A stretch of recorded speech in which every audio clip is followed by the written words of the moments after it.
রাতে মেসেজ দিয়ে সকালে চলে গেছেন পাকিস্তানে। আমিনুল ইসলাম বুলবুল আলোচনা করেছেন পাকিস্তানের ক্রিকেট বোর্ডের চেয়ারম্যান মহসিন নাকভির সঙ্গে।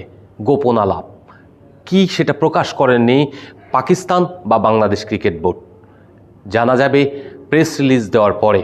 তবে আইসিসি থেকে যে প্রেস রিলিজটা আসবে সেটা নিশ্চিত হওয়া যাবে ভারত পাকিস্তান ম্যাচটা হচ্ছে কি হচ্ছে না। তবে পাকিস্তান হয়তো খেলবে, সেজন্যই আমিনুল ইসলামকে জরুরি তলব করে লাহোরে উড়িয়ে নেওয়া।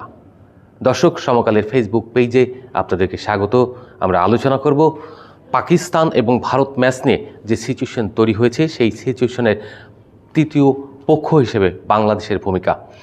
বাংলাদেশকে সমর্থন জানিয়ে, বিশেষ করে বাংলাদেশ যে বিশ্বকাপে খেলছে না, সেই বিশ্বকাপে না খেলার যে একটা সহমর্মিতা বা সমব্যথী যে অবস্থানটা নিয়েছে পাকিস্তান, সেই পাকিস্তানের ক্রিকেট বোর্ড থেকে শুরু করে পাকিস্তানের সরকার বাংলাদেশকে সমর্থন জানিয়ে ভারতের বিপক্ষে প্রতিবাদ স্বরূপ ম্যাচ না খেলার সিদ্ধান্ত নিয়েছে। লিগ যেটা গ্রুপ পর্বের ম্যাচ রয়েছে 15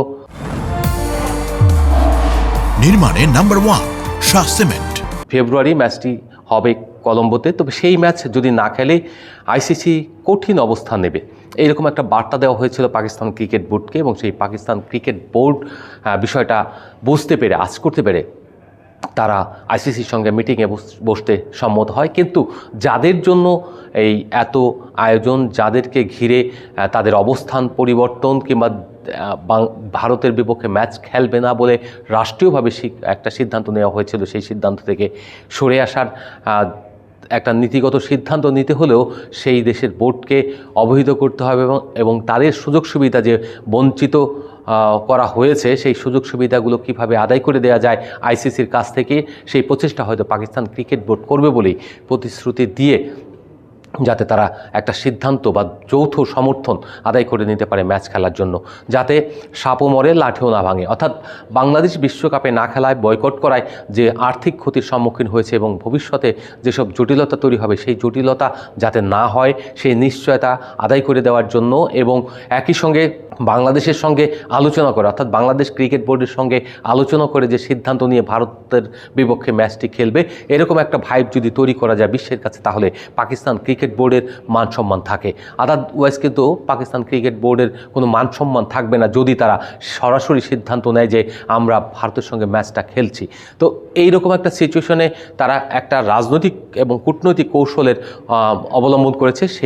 সেই থেকে তারা প্রথম যে কাজটা করেছে, লাহোরে আমিনুল ইসলাম বুলবুলের সঙ্গে পিসিবি চেয়ারম্যান মিটিং করেছেন, এবং মিটিং করার শেষে তারা আইসিসির জুম মিটিং যুক্ত হয়েছেন। বিভিন্ন দেশের সঙ্গে যেসব আইসিসির সদস্য দেশ রয়েছে, নীতি নির্ধারণী পর্যায়ে যারা থাকেন, সেই সঙ্গে আমিনুল ইসলাম বুলবুলও সেখান থেকে কিন্তু লাহোরে থাকার পর জুম মিটিংয়ে অংশগ্রহণ করেছেন বলে জানা গিয়েছে। একইভাবে আরেকটি বিষয় যেটা হয়েছে, সেখানে আইসিসির দুজন কর্মকর্তা কিন্তু রয়েছেন।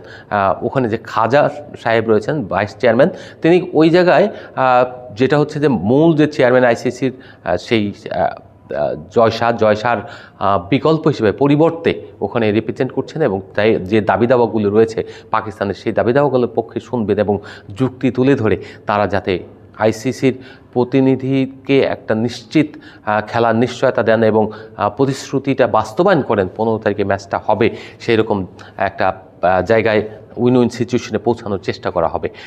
এই যে বাস্তবতা, এই বাস্তবতার কারণ হলো যদি ম্যাচটা না খেলে, কারণ আইসিসি অনেকগুলো স্যাংশন ইমপ্লিমেন্ট করবে পাকিস্তানের বিরুদ্ধে। প্রথমত আন্তর্জাতিক ক্রিকেট থেকে অনির্দিষ্টকালের জন্য নিষেধাজ্ঞায় পড়বে পাকিস্তান।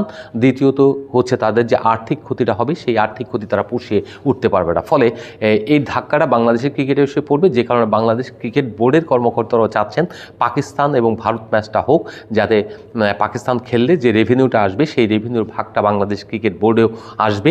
এই যে ফ্রুটফুল একটা অবস্থান যদি এই সমাধান করা যায়, তাহলে প্রত্যেকটা দেশ লাভবান হবে। তাহলে যে হাজার হাজার কোটি টাকার ক্ষতিগ্রস্ত হবে, সেই ক্ষতিগ্রস্ত হওয়াটা কিন্তু কোনোভাবেই আইসিসি পুষিয়ে নিতে পারবে না, এবং পরবর্তী যে আইসিসির প্রোগ্রামগুলো রয়েছে, সেই প্রোগ্রামগুলোতেও বাধাগ্রস্ত হবে। ফলে এই যে দীর্ঘমেয়াদী ক্ষতি, ক্রিকেটের ক্ষতি হবে, সেটা হয়তো আইসিসি কোনো না কোনোভাবে পুষিয়ে উঠতে পারবে। কিন্তু পাকিস্তান বাংলাদেশের কারণে যদি নিষিদ্ধ হয়ে যায় আন্তর্জাতিক ক্রিকেটে, সেটা কিন্তু কোনোভাবেই তার দেশের জনগণ মেনে নেবে না। এইসব কারণেই একটা উইন উইন সিচুয়েশন তৈরি করা আইসিসি, পিসিবি এবং বাংলাদেশ ক্রিকেট বোর্ড, 3 দিক থেকে যদি যে আলোচনা, সেই আলোচনার মাধ্যমেই একটা গ্রহণযোগ্য এবং সুষ্ঠু সমাধানের প্রচেষ্টা, এবং সেই প্রচেষ্টার সফল পরিণতি ভারত পাকিস্তান ম্যাচ দিয়েই হবে।